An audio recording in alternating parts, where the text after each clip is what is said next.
Hello everyone and welcome back to our EUL final. We have a little bit of a treat. It's unfortunate circumstances.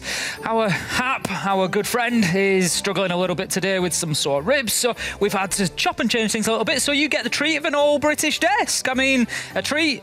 I don't know. It depends who you ask. People like talking about beans on toast, because if so, yes. Otherwise, you're probably going to hate the next 5 minutes. This is the desk for it. We're, of course, bringing you a big match between our French and Russian team. It's going to be BDS versus Team Empire, and this is for the top spot in EUL, not to mention that top prize. It's going to be absolutely huge. Looking forward to this one, Fresh? I can't wait for it. The history of these two teams, we've talked about it. It's gone on for almost a full year now as a serious rivalry, right? The November Major, Invitational, and of course Mexico, alongside the league play. They just produce bangers after bangers, especially when it's 3 or 5 maps. BDS are basically just gone to G2 and gone, get out of here! And they've now taken the spot as the ones to contest against Empire. And it's one of those where it's no longer the G2 Empire rivalry, it's BDS versus Empire, right? And I just think looking at it, 12 months ago you'd have gone for Empire, not really there, still trying to get it together. Now you're starting to see a return to form for them, which makes this series really exciting. Definitely that threat again. You mentioned BDS, of course. We can take a little bit of a closer look at BDS. We'll have a look at their roster. We all know the names by now, but what are we expecting out of this BDS team, Jack?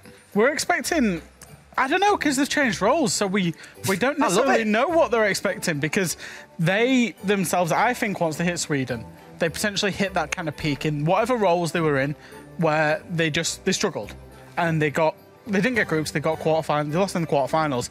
They've gone away, they've worked on stuff. We saw a couple of role swaps, and the particular one for me was moving a Lems to a more frontline position. Yes. Getting him in the middle of it, get him controlling the troops around him, and I think they'll see the long-term benefit of that. So I'm not exactly expecting fireworks today from BDS. It'll still be a learning curve for them, but we know they're building towards the Invitational. And look back at map 1 the other day, right? It wasn't very pretty for them against G2. They did recover as the series went on, but they said, you know, LMs has swapped role. He doesn't want to be on the Zofia off in Narnia trying to call the shots. He'd rather be in the front line on the stage. He did play it well, though. He did play very well, but he's doing a lot more now, a lot more involved and active. The thing is, maybe it's just an opportunity to try those things out, see how they stick. But, of course, they need somebody to play against as well. And it's going to be another 5 names that you are very, very familiar with. Des, give us the lowdown on Team Empire. The Empire rises. It's starting to feel like these boys are coming back in form, and you could not find a better time to watch them face off in a best of 5 against BDS. They had to show nothing last week. Against Na'Vi, they just let Na'Vi make all the mistakes and they capitalised. The 2 key words I took down was they were disciplined and they were opportunistic. They didn't need to really show anything. Every player on at least 78% cost, everyone going positive. It was just an overall great week. But the one thing that had me a little bit concerned, to be honest with you, Jack, was their entry was neutral. Despite stomping Na'Vi, they're still not amazing on the entry yet. Yes, but they played some maps that you wouldn't necessarily associate with Empire playing, especially inside of best of 1s through stage 3. Oregon, for example. Yeah. We didn't see Oregon out of Empire for so long because it just wasn't Empire's map. They played against Na'Vi, they stomped them, despite those entries being neutral, as you do say. We've talked across all of the players, of course, but there are 2 that we focused on before we came into this, but we're going to have another look, because this is my show now. I get to run it for 10 minutes. We're going to bring up Renshiro and Dan. Jack, what are we talking? We talked about Renshiro and Dan as being those players that don't, you know, when the main players, so on BDS you would associate Shaiko, on Empire you would associate Joystick. When those main players don't step up... Once upon a time, but obviously, you know, Empire have got a myriad of players that can step up, but these players, they play the industrious operators, Thatcher, Sledge, Mute, their mains. They do their work and they're still producing top numbers for their teams. Yeah, looking at Renshiro last week as well, he was 6-1 on entry. Absolute screamer of a game against G2. And he's had quite a couple of competitions, you know. We've been talking about Breedo, we've been talking about Shaiko. LM's had a good few. Renshiro kind of peaked, it felt, last year, but he is slowly getting back into form now. I've said it about these boys a number of times. When everyone is this good, how do you stand out? It's a real struggle to make yourself stand out when everyone on this team is prolific. For my money, I've said it over the years, I'll say it again. Renshiro, probably the most consistent flex player we've ever seen inside a Siege. He's just amazing. And I think him and Dan, they're both ridiculously smart players. Yep. We highlighted Dan in the top plays in the pre-show, and it was his understanding of, I need to be in this position so I can win the round for my team. And we see Renshiro do the same for BDS. both players are particularly smart in the way they operate. They know they don't just think about themselves, they think about the teammates and they think about the opposition, the overall macro picture of the round. Yeah. Now, looking towards the game at hand, of course, we can talk about everything that has gone before, but the only thing that matters is what's about to come. It's going to be a best-of-5 showdown between these two. We just hope it can reach the heights of that matchup that we saw at the Mexico Major. Yeah. So let's have a look at the maps we're going to get. They're going to play almost everything because there's only 2 bans that will come in here. So we have got Coastline Chalet will be played. Oregon and Clubhouse, 2 very popular maps banned out there. What are we looking at here, Des? I mean, to be honest, I'm most surprised about Villa. Like, I know BDS have been trying to play it every now and then throughout the year, but to ban away Club and leave Villa as the decider is quite interesting. BDS and Empire have this history where they both historically, I'm talking long term, the past 2 years, do not like Villa. You could almost guarantee both of these teams would ban it, except when they play against each other, because they're both too stubborn and neither bans it. So it's perfect decider map. Interestingly, we spoke about Empire playing Oregon last week. It still shows their indication they don't really want to play it if they don't have to, so it's banned away. BDS getting rid of Club, it's another map that they will play if they have to, but sometimes they don't want to be on it as much as they can. I mean, I referenced property on that map is what kind of confuses me. I thought, against admittedly Empire are a top team on the map, you've got, so I get it. Yeah, so it's more a thing at Empire is that I say it all the time, you don't take Russians to Clubhouse because they're so good. You specifically don't take Empire to Clubhouse because they're so good on it. And BDS have a 7-map pool. They're happy to play any other map. I mean, they are one of the top teams in the world. Obviously, they've had their struggles online. That much is evident, and hopefully that's something they're going to work on for future. I'm sure they will. But like you said, if you're going to be one of those top teams, you have to be capable of playing absolutely anywhere in the world. I referenced that Mexico Major game. Do you feel that we're going to see that sort of ferocity again from these two? Because neither of them wanted to give any ground in that matchup. Definitely if they stick Consulate in the map veto again, like I said, please. Yeah, these two love playing each other. It has become a real rivalry. It's not a nasty rivalry. They enjoy playing each other because they both test each other's strengths and weaknesses. For me, looking at it, BDS are going through this kind of stage of change, right? They've changed around again Lem's role. They didn't quite go into depth on what this change was they've been looking at as a team behind the scenes, but they said the stuff they're working on. So I feel like you've got a team that's kind of closed for reconstruction works behind the scenes and has now got to really kind of show a half-finished product potentially. Empire could take the win here today, but I know that BDS have got their sights ultimately on SI. That is what every team is gearing up for this year. We had a big best-of-5 yesterday, obviously. We could be in for something that could even top that. I've got one question for you guys. I'm going to do it to you one last time. In 2021, you know what it's going to be. The lobby's ready. The players are ready. Let's have a quick prediction. Who's taking it, Jack? Is it BDS or is it Team Empire? Who's the #1 in Europe? Empire. Okay, very decisive, Des. Seeming a little less decisive. Look at that. I picked BDS, but I'm kind of leaning towards Empire as well now. I don't know. The more I thought about it, the more I just think they've got what it takes. They've hidden everything last week. We didn't see the best out of them. BDS had to really fight for that win. Yep. I reckon it could be Empire. Well, there's only one thing left to do, and that is to find out who is our #1 team here for 2021 inside of EUL. I hope you're excited, because I certainly am. This is going to be an absolute classic. One for the ages. It is BDS versus Empire, and as an extra treat, we throw you over to casters, not just Fluke, but Milosh as well. Take it away. My ears need a break. Thank you very much, Tim Losh. And that is the first time I think I've ever heard somebody cast the throw to the caster's desk. Hi, I'm joined here. Unfortunate circumstances, Hap has had an accident. Oh, yeah, that part. And is resting up. We all love him. Everyone send your love to Hap. But in place and in lieu for this finals, I'm going to Christmas guests. And the first up you might recognize. Hello. That's Milosh. I'm the one usually yelling on the other side of the room. Today, at least for this map here, I'm with you. Such an honor to be here. Finally, it's been a long time, and I hope my rusty casting can give this, can give this game the due that it actually deserves. Much love to Hap, not just our colleague, but also our good friend. Hope he's doing well. He's done fantastic through the year. And you know what? This is for you, Hap. This is for you. He... Bless his heart. Yes. Bless his Christmas soul. Really wanted to cast this. He really wanted to work over the weekend. Accidents happen, and we literally forced him. And that's how we're here. And that's why we're here. We forced him to get checked out. Ooh. Coastline is where we're going to find ourselves here, and this is a map that both these teams could be a little bit spicy. Yeah, it's going to be an explosive map. It's a map that Europe back in the day used to be really comfortable on. Empire's had, of course, their famous match against G2. We're going to keep talking about that, by the way, for the next 10 years of Rainbow Six. We will never shut up about it. BDS has played 1,000,001 coastlines. This is just another addition to them.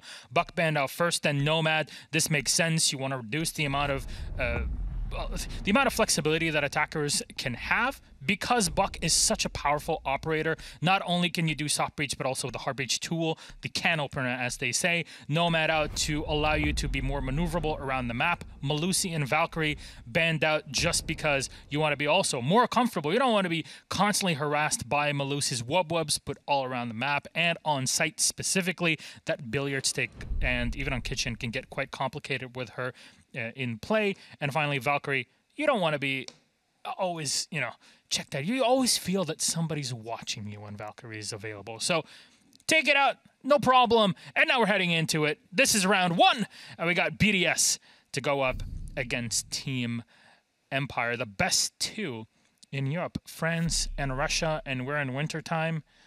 And usually, that's usually a tough one to deal with, not gonna lie. Well, obviously we have a little bit of a story coming into this game, in that one of the most exciting games coming out of the Mexico Major was the BDS Empire Showdown, was the decider of the only non-Latin American team to feature in a final, in a major final across the entirety of the year. And Empire were the ones that took it, and Coastline was that middle map. It was a bit of the turning ground, because Cafe, the Dostoevsky, opened up into BDS's favor, and then Coast was the 7-5, and then ended on the 8-7 Stormer of Consulate, which obviously we don't get, unfortunately, a rematch on. We tried.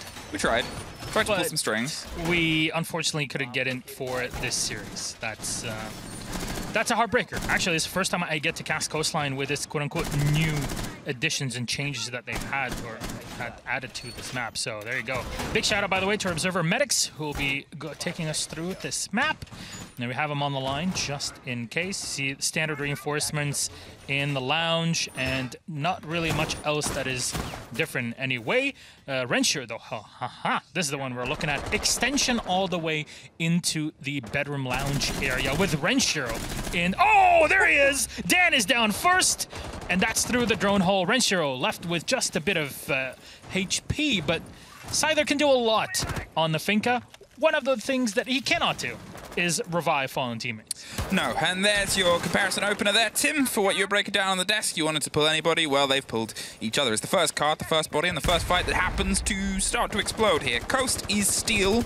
Okay, it's had a couple of tweaks, but it has these extensions. It's still kind of paper thin, and it's still one where you can sort of get from top to bottom in a very quick burst and bout of pace. Here, they're going for the double wall over VIP. That is a new addition. They're making sure they get a bit of a stretch and a bit of a swing through. Scythe is going to be the start of the Hall of Fame climb. They've got that double wall popped open with at least an angle, so it will force any players a little bit further out, apart from the one in Projector, who's hiding, just patiently waiting behind the shield, but you know momentarily he's going to be out on a bout of pressure. A couple of grenades, a lot of bodies, a lot of noise, and a LEMS. He's about to be facing a fury from the Russians. There's a grenade in. It's going to force him back with the shield taken down. Renshiro had rotated back, but there's the loss. Alems is down, but he's able to trade out with Scyther. That was on the nose. There's the Nitro out to end. Perfect timing. You saw Shaiko swapping with Renshiro to get his teammate back in space, and Shaiko's downstairs in kitchen to find the kill on Joystick. A 4v2. That's a hell of a way to start things out, and on the defense of all places. The trade, very important there, and obviously one of those effects of sort of digging in and clawing your position as much as he did. There were opportunities to get out of there. There was time to potentially find somewhere else, but with how much pressure was sort of boiling down, it would have been a turn tail and probably have that tail filled with bullets. Over a minute left just about, and there's still a lot of players left to try and dig out. They have a very firm control over Vars, and the single player of the swing is all that's really needed, especially with the hole underneath the default. It means that there is this consistent pressure and presence, and they're trying to work out if they can at least pinch one player away from the possibility of just what can we do here. So Shepard watching. It's two players. You have to split up between two parts of the map and always checking Aqua opening up that big window. I'm not sure if it's going to help much here, but hey, you have those mechanics down in your brain. You're going to deal with them anyways. Shepard just opening up an extra angle to check down into Hookah as always. Kind of faking the rotate, not too sure what to do himself with 15 seconds left. This push has to happen. The flash is all over. Shepard will find one, but Shaiko refrags onto always, taking him down, leaving Shepard all alone. And the wall is opened up right next to him. It's all completely soft. He goes in for the smoke, gets one kill, but both angles locked in by BDS. Renshiro finds the last one, opens it, and closes the first round. Beautiful play by BDS and Renshiro, especially in this map. That drone hole and bathroom, something the French were so good at in the day. Man, there's so many memories of even... It's weird to say this, but... The olden days? The olden, yeah. It is going to be a lot of... Do you remember? Do you remember back in the day? Yeah, when people played Glass. With a lie down as a Glass and look down that drone hole in bathroom and find somebody that was just reinforcing or doing whatever. That was the heyday of French Siege in those times. And hey, a bit of it still survives that legacy to this day. So Empire, they found themselves a little bit slowed. They were cautious on that approach by the end of it because they lost so much coming into it. There was a big fight on the opposite side of the map, which, to be fair to them, they took. They obviously lost Dan early on, and he double-peeked back into that fight. And I guess that's those early round, early lessons. Are these going to be fights that they keep consistently trying to take throughout the day? The trade, it was unfortunate, but those happen.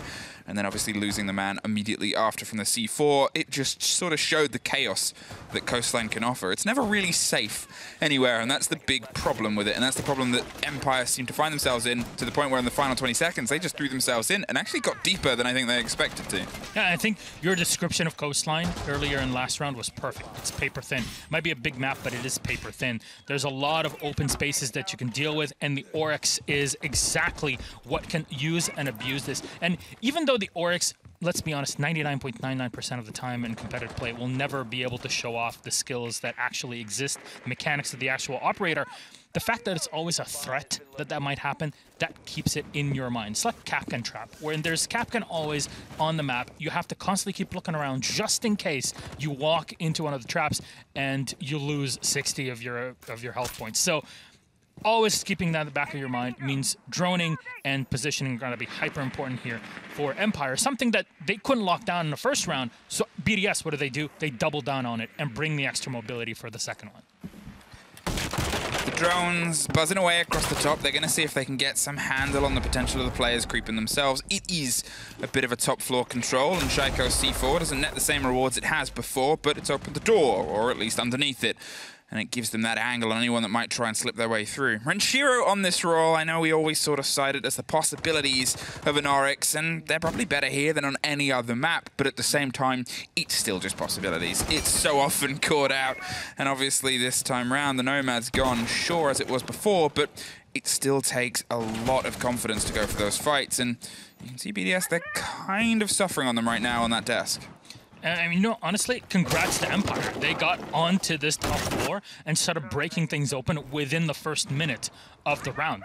There's barely any damage that was done in between. Only Rafael took a bit, and Shaiko is down a bit more. Why? Because there's players locking down that top floor. Because vertical play is so important. It's always what you should be thinking about in your head, not just in competitive play, but if you're at home, if you're playing with your friends, this is the first thing you do. Take vertical, and suddenly this round is so much easier. The Ella is constantly being tracked in here. In security, finally the drone is down. Rafael will walk away knowing that he cannot engage that effectively.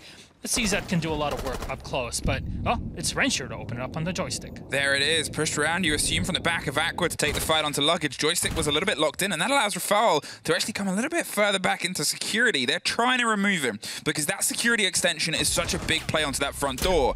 There's the catch and the return onto Renshiro. The Echo drone pops a little bit too late, and Scythe is able to be a little bit sharp just to stop that resurgence and that swing round. But yet again, we find ourselves with only 20 seconds, and Alem's down the long shot, finds the corridor and stops Dan being able to swing through for the second round in a row with the grenade instantly battling back. Scyther trying to claw themselves through, and suddenly it's still back and forth. Brede puts them into the 2 versus 1. Scyther with 10 seconds and an unfortunate reveal as he has to hop through the window, but out of time, out of hope, and yet again, that 6th man is being the big question mark right now. They cannot quite get it locked in, and BDS lock in their second. What do? They identify the goal. what is it? This is an objective-based game. So your win condition is, as an attacker, is plant a diffuser and defuse the bomb. Simple as that.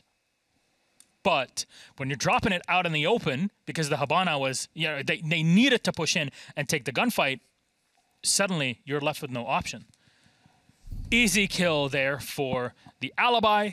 The Habana taken down, diffusers on the floor, and instantly pinged, info relayed to your teammate, spread out. You know that the Finca's far away, and just play it cool. You don't have to overpeak. Time is on your side. And the moment the Finca fired in through the Alibi hologram, you knew exactly where she was. Just leave it be. Don't engage. Smart play. BDS cautious, and they collect the, in my opinion, minimum rounds that you need on defense. What you're expecting to have is a 4-2 at the half for the attacking side. 2 rounds for defense, not too shabby. You make it 3-3 at the half. That's looking really, really good for when you swap. So BDS off to a good start.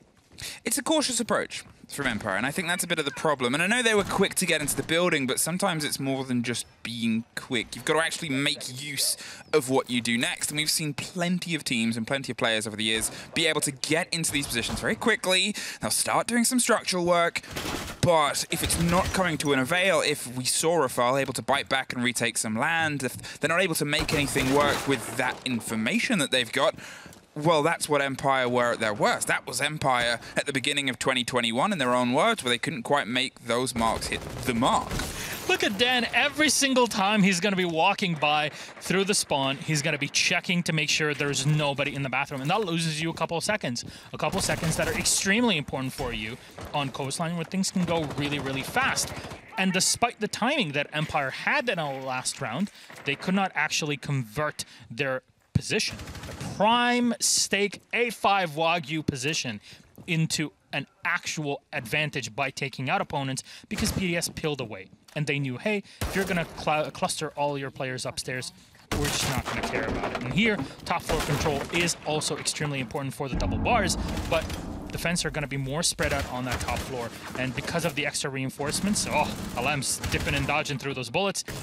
He's going to just need to survive and burn as much time as possible. That's it, a spicy peel away as they've sort of tried to propagate themselves against the drone amount. Obviously doubling down with the Vigil and the Mozzie. It's a very short play space. It's a very tight and narrow area, and that means that those lines are a lot wibblier and wobblier on multiple different angles, and it puts a little bit more caution into what has already been, as I said, a cautious approach from Team Empire. Alems is just going to stick himself down at the bottom of white, with Renshiro going to draw some attention across luggage. They're hoping to make the delivery into the player who's currently sat there, but without any support, there's not really much else they can do. Empire have to try and draw some attention, draw some play away, and Joystick's just going to have to hot-foot it out of there because he knows they've got his number, but again, with that scarcity of information, he doesn't really know where. Remember the win condition, burn time. It's on the attackers to make the move. All the defender has to do is pitch a tent, relax and camp, and make sure that the attackers are just dropping the diffuser under your nose. And that's exactly what's happening. Empire just want to find an opening, but BDS are not biting. Oh, there it is. Always going to find a Renshiro. That's a hell of a bite you're looking for, and straight in the head. There's the first entry, but what happens after him? Well, he's going to see if he can be a little bit studious inside the office as he just puts some danger onto the door, but here is that default, and there is a great take and a crossfire, and suddenly they flood their way through, but there's still one more body to take that revenge fight. They probably only expected a single cover, and we see the diffuser go down. We see another player go down just on the bottom of the blue stairs. The cool vibe is locked off and caught the tail of Niana, but that will give the game away on rare where Fall is. However, the worst game is that they have the diffuser, they have the chassis spot, they also had upstairs, they also had the crossfire from the other side. Oh yeah, Empire, they made massive use of their time this time. That's what I was talking about in the moment itself. It's you need the defenders to bite. When they bite, you go and sneak a plant. But what I love here is that it's not one player from Empire that walked into the bar to plant. It was actually 3 of them that went in to just make sure that with overwhelming power, even if one of us dies, we're still able to take the power position because we already have a man advantage.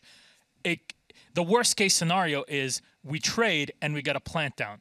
That's a pretty worst case scenario, if you ask. Yeah, I mean, you know, it's the cover for the cover for the cover. You've got to have your sort of setup there. And you could see it instantly afterwards as well. If this is the sign of Empire waking up, it was the approach on the post plant there. They'd gone up to go get that vertical lockdown. They had all the split angles. They knew where they wanted to be. And if anything, it sort of points to the story, as you said, of if they can try and force their pace into these approaches and attacks, that's what Coast is, because it really doesn't take long to find yourself holding F and staring at the ground and hoping for the cover. It takes sometimes just a bit of noise to be drawn. It takes just a bit of attention to be pulled, and that was the struggle they had on the first few rounds, as they played themselves against BDS's hold. Here, they drew some attention on the far side. They took that early engagement across the window, or the earliest engagement, and then from then on were able to just push onto the default.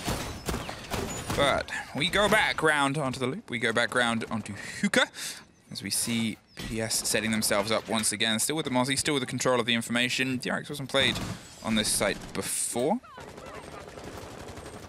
Not much else. It's just the dock, which is an oddity. It's not common that we see. Oh well, there he is. He's going to make use of his. Honestly, we've been seeing a lot more Thunderbird than Doc nowadays, which that's why I'm kind of surprised that we don't see her in play versus the Doc. But you know what? Fair enough. They do similar jobs. Just hey, you don't want to give away power positions, which you're going to end up doing anyways on coastline, and you'll probably be using your Kona stations in those spots, and if you lose them, that's free positioning for the attackers, extra healing. So I get that part of it. But Lems here spots out the hologram from the Yana. Pokes around, there's nobody through, and you know what? It's very ballsy for him to sit down and making sure that nobody walks into that bedroom, because everything is completely open around him, and suddenly that wall is going to get opened up bit by bit. The drone is in, the E1D comes out, and he's going to try to survive a quick peek around. Lems, man, he's somehow still alive in this spot here, baiting things out for Shaiko. The Doctor's doing his best, and the big change this time was, well, obviously they had the Lion in place, but they also had Dan stacked up on the lobby door, and that might have made things a little bit trickier for them to be able to pull away. Joystick's going to see if he can actually put some pressure onto Shaiko, but Shaiko's pulled just to a safety away from that, peppers some bullets to sort of remind them of his existence, and then sets himself on a slightly different path. That might take away some time, or it might give Empire this sort of lead-in of, okay, maybe we put some eyes towards Aquarium, maybe we see if we can open up the angles that we need from VIP, have that locked in where they're able to find one of their only successful kills on the previous take before things became a bit of a cost, or it's that control game. That control game that's been a bit of a question, and Lion has so far been the answer on the first, but will it be this continued problem for BDS? I'm trying to figure out where the rest of the reinforcements were put, because there wasn't much that was used up on this side of the map. Just make sure that theater is, because usually you put at least one reinforcement in the back, maybe you have somebody to support you by the window or by the stairs. Wasn't the case here, just because billiards doesn't really require many reinforcements overall, but hey, fair enough. Shaiko will take a bit of damage through the wall from the Yana, as Shepard will rotate around and try to split over into that Aqua area. He's got Yana also waiting for him there in support. Renshaw is downstairs, and he's got an impact, so maybe that can help. But Shaiko will take down Joystick.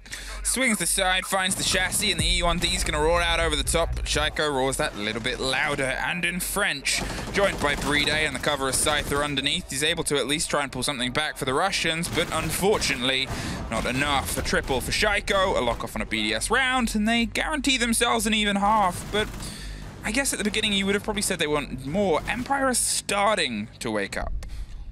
It looked like a really slow round, not gonna lie. I mean, overall, Empire have been taking it slow. I think it's quite clear what's been going on here. But this last round was so incredibly slow by Empire, trying to kind of check through all the list that they have, all the items on the list as they get deeper and deeper into it. But yes, you got the first kill on Lems. What did that give you after it? What was the follow-up? There was none. Unfortunately, there was, okay, it took us a long time to get that kill, and yes, Shaiko couldn't do anything, lost Nitro, he couldn't do anything against us in that way, and the response should have been, let's lock down that rotation. But they didn't, and that's what had the Lion trying to walk up the stairs, two players kind of looking into it in cool vibes, didn't get anything out of it. E1Ds just couldn't do anything. Just because you have a Lion or you have all this utility, if you can't use it properly, it might as well just not even exist. And with a ton of grenades and everything that Empire have on their side, you would be expecting a bit more, given the fact that there's only a Wamai on the other side in the best cases, which is not present in the last round. Now, in terms of the comparison versus the coastline map before as well, it's also worth sort of looking towards the situation of the operator selection. Thatcher was actually the removal from BDS last time. They've swapped it out for the Buck to see if they can limit the approach against what was a ferocious approach from Empire. And obviously, Dan dabbled with Thatcher before, and it didn't quite hit the mark on anything that they wanted to, so they've actually pulled themselves into a slightly different roster rotation. They're bringing the finger. They're trying to go with a little bit more aggression and a little bit more pace, hoping that it leads into the structure that they were able to... What are you doing? This is just drone sacrifice, you know, for the Mozzie. Let's sacrifice the drone for it. Fair enough. It's only the finals.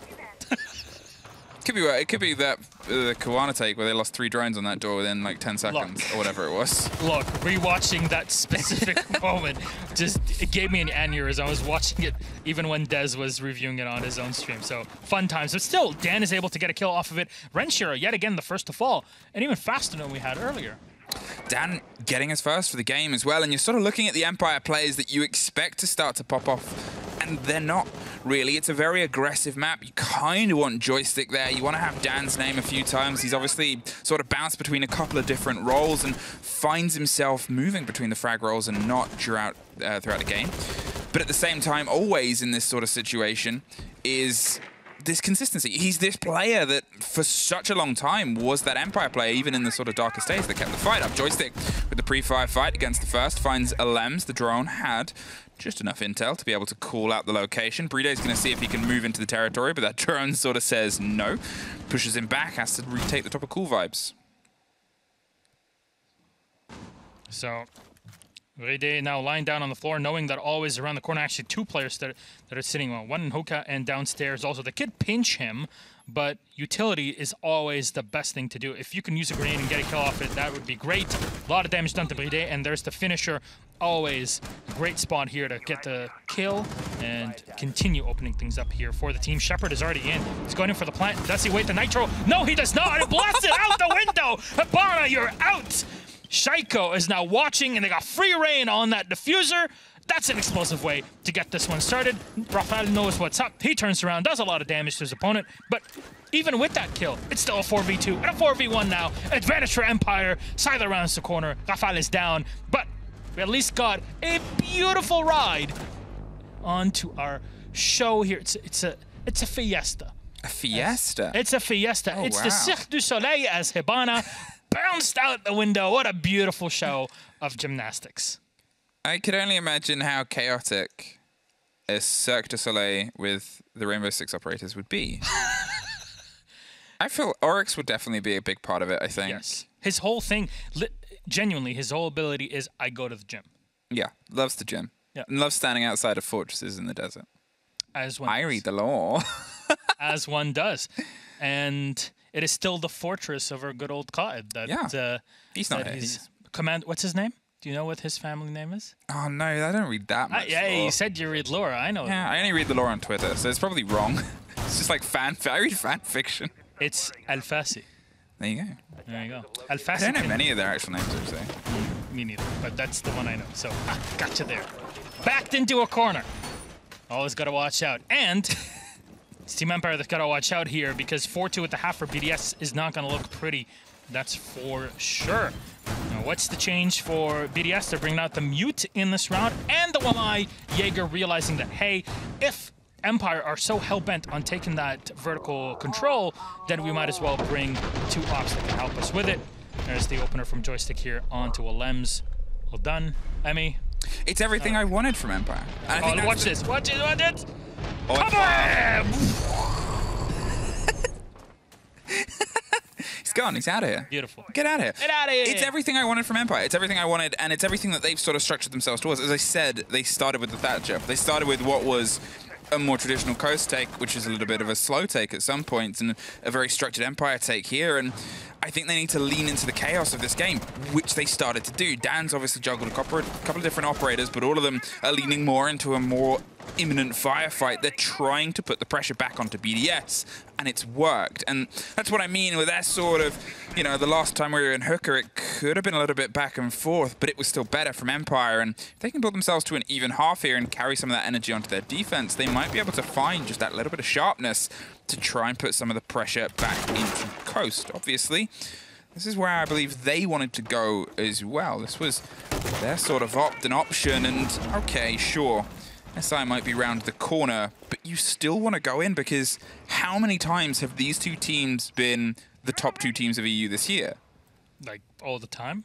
And you want to be the top team. Yeah. You want to be the one that ends that sentence of saying... Trick question. Yeah, exactly. You want to be the one that, when they say, who was the best EU team across the year, even if one of these two teams wasn't in this match, they still would have been a contender.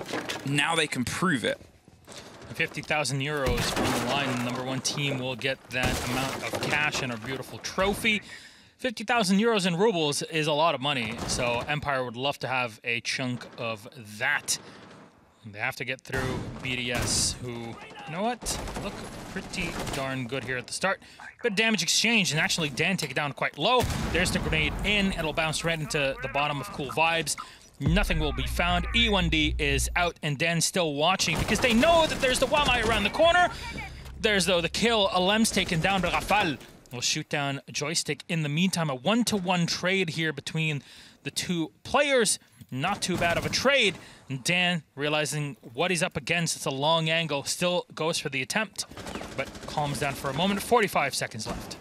That's it. That's what Coast is. As I said, it's corner to corner. That's why you have all of these sight angles open. It's from that one corner that he's playing, just on the offside of the courtyard, around the table with a bit of the structure. He can get eyes towards the default plant. He can get eyes towards the door on the other site. There's no other maps that give you this much from a place that's kind of still secluded. It's so claustrophobic, but in this sort of uncomfortable way where actually everything's open. It's just you're always sort of being watched. There's a man being watched, Rafal.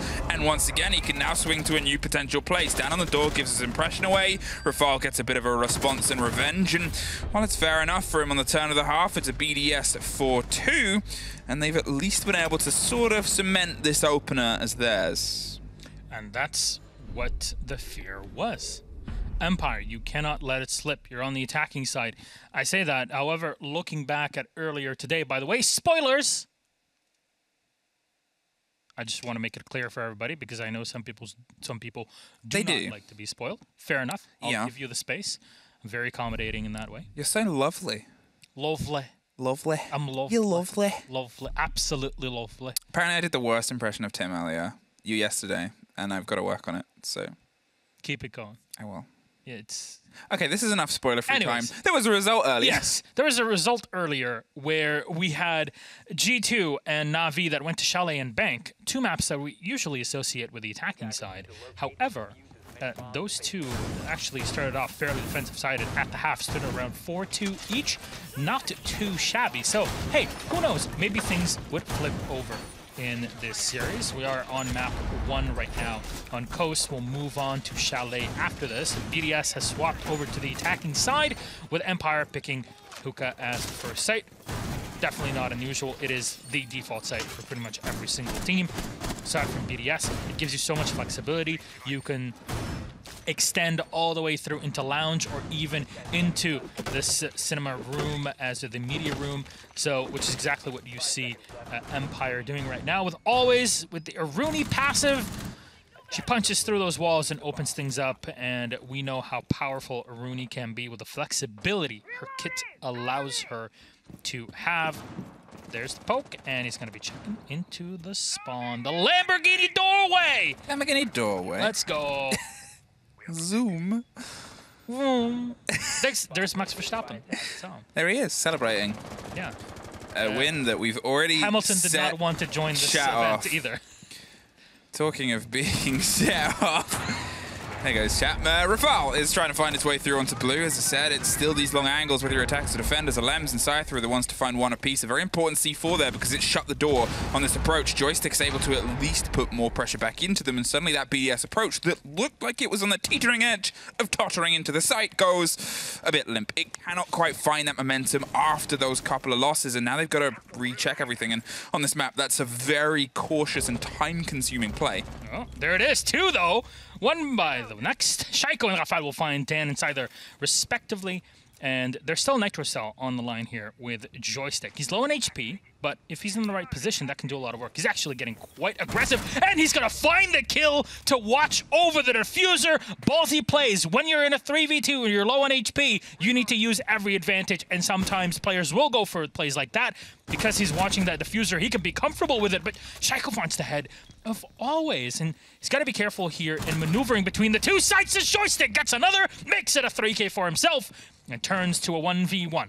Now you gotta know what info they're using, whether it's drones or just the audio, but it's a heck of a lot of game sense either way. The call and the positioning to put and push the pressure on just the points that needed it puts us into this 1 versus 1. Rafal, he's gonna see if he can stick it in the backside of the smoke. The C4 is the tear and toe, and it doesn't quite go all the way, but now it's a bit of a battle fight on the backside of the billiards table. It's Rafal that gets the connection, and the sliver of health of Joystick may have been the fee paid, but the fare is a little bit too much for Empire, and BDS ride one more round.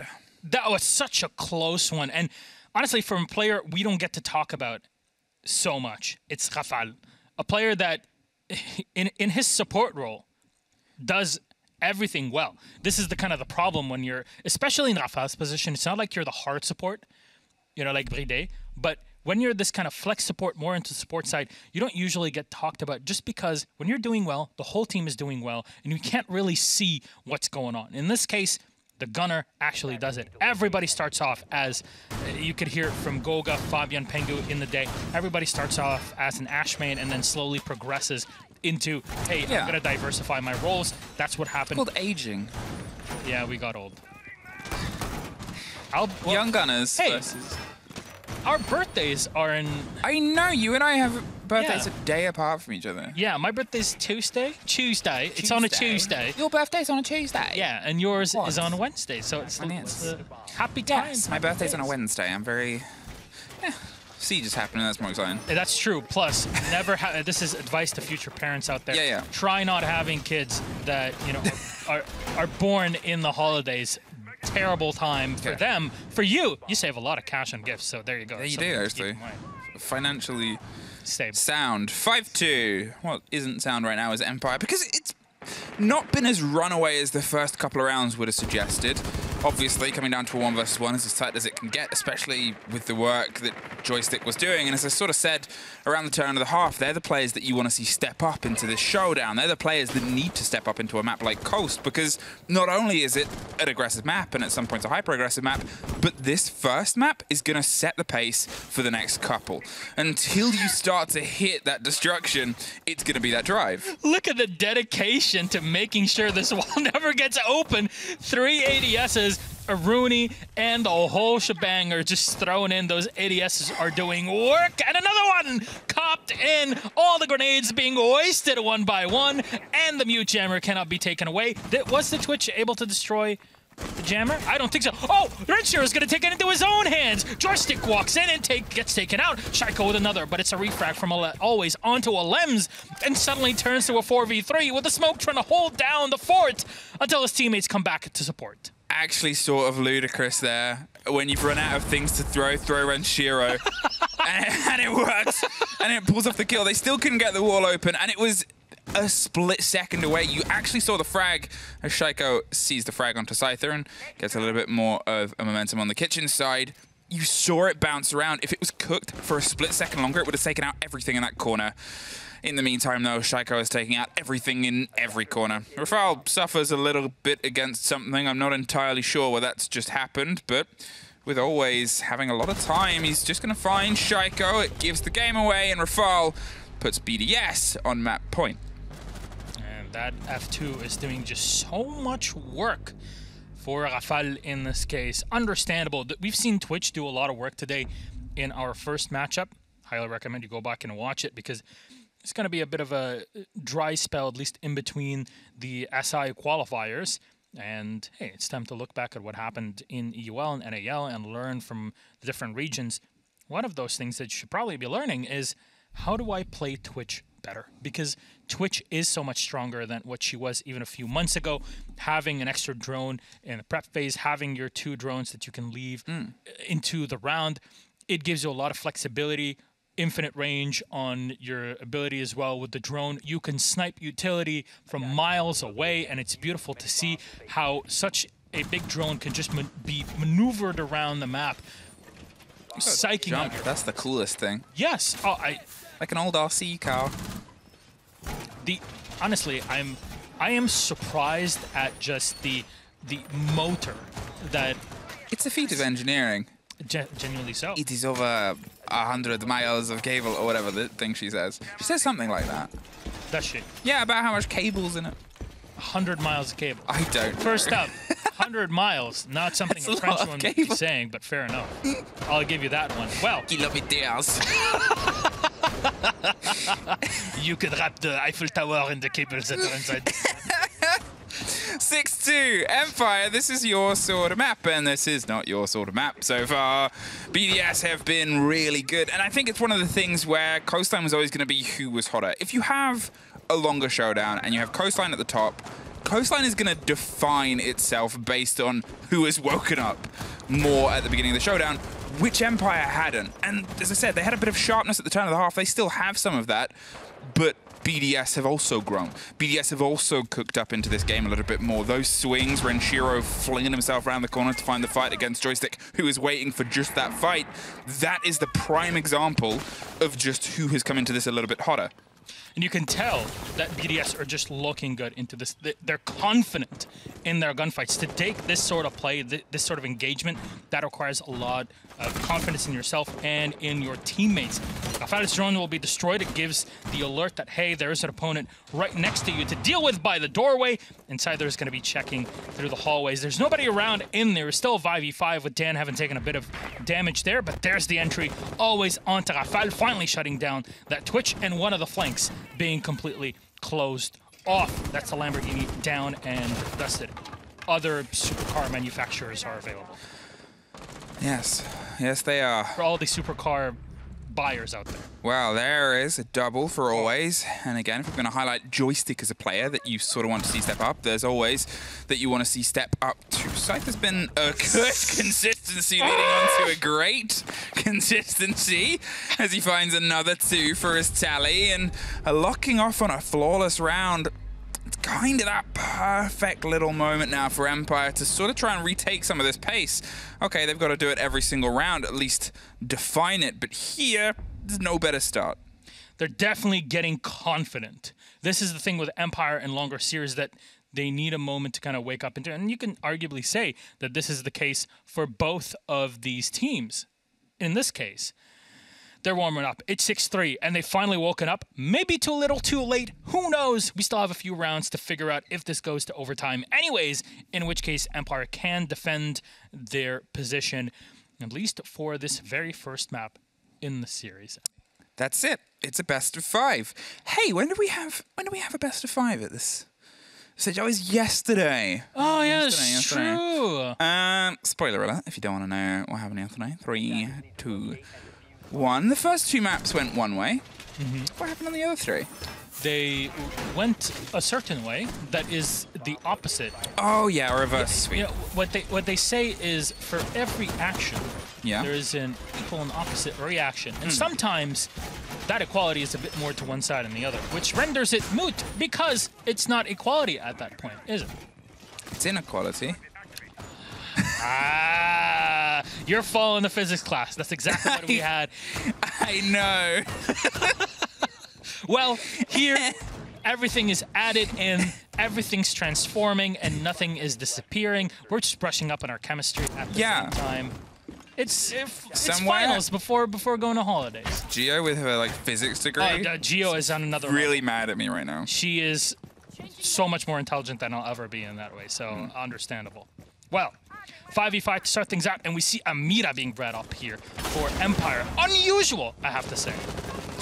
Okay, it's unusual because it used to always go. Yeah. Mira used to be the insta-removal. When removals were first introduced and Pickban was first introduced into Comp Siege, Mira and her map was a constant. It wasn't even like on other maps where it was like an 80%. She just wasn't allowed to play on Coast. Because we were also banning cosplayers that cosplayed as Mira. they weren't allowed in. If Coastline was on the board, Mira cosplayers, you got to sit outside. All of it. You got to wait for this game to be done because she just offered so much, and especially around the penthouse sort of side of the building, not just if it was the site, but also it's the way the sort of corner is structured or onto 90, and it's the build-up and the location that can offer. Shaiko offers the first, finds one more, and keeps himself toe-for-toe on the tally, with Dan getting some quick revenge. But a shot from Dan. He's low on HP, but he's done the work anyways in the round, clocking up stairs, making sure that he's got the barriers in front of him, that he can survive for a bit longer. Rafael knows that he rotated away, but he can't really do anything about it from his top position on the roof. Going in for the drone, getting some info, maybe sniping a bit of utility in the meantime. And speaking of which, one of those bits of utility that was probably sniped, not going to know exactly how that went down the Mira window. Either was it a Twitch drone, was it something the defenders actually did on their own? Well, we don't know. But we're going to assume that something nice happened. It's going to allow a bit of more space for the attackers to kind of put pressure on their opponents, as Dan is still on that low HP with a minute or so left. It's a little bit of an upheaval here. It's a little bit of trying to find something in this final minute. It's obviously been a bit back and forth, and now the burn comes to the top of Cool Vibes. They're going to see if they can uproot this player, which is a bit of a back hold. Hey, there's a root and there's a up. And he's been shown it and the door as he's removed, and they're able to try and finally build some of the pressure, and some of the earliest pressure we've actually seen across both these two teams to the site. It's the double underneath the window with the swing round on the close side. That means it's a bit awkward because he's got to fight the first here onto that side, and he sees the tip of the gun, and the second is behind the bar. But in the meantime, Alems is doing everything to offer him some more BDS. Take this first map in a little bit of casual calm fashion for what is the opener of a game that you kind of want to heat up a little bit more. Yeah, I definitely want to, especially for myself. You know, it's not every day that I get to go in and cast, and if this is what we're going to get, honestly, I'm a bit sad. I'm a bit sad, but thankfully I'll be back for the second one. At least I'm told. Yeah, if it goes to a fourth map. No, I'm actually coming back for the second one. Oh, are you? Yeah. Okay, I'm glad they informed me. I'm glad I know it too. Welcome back, ladies and gentlemen. We're in on the caster's desk. So weird for me to try to say that on the night.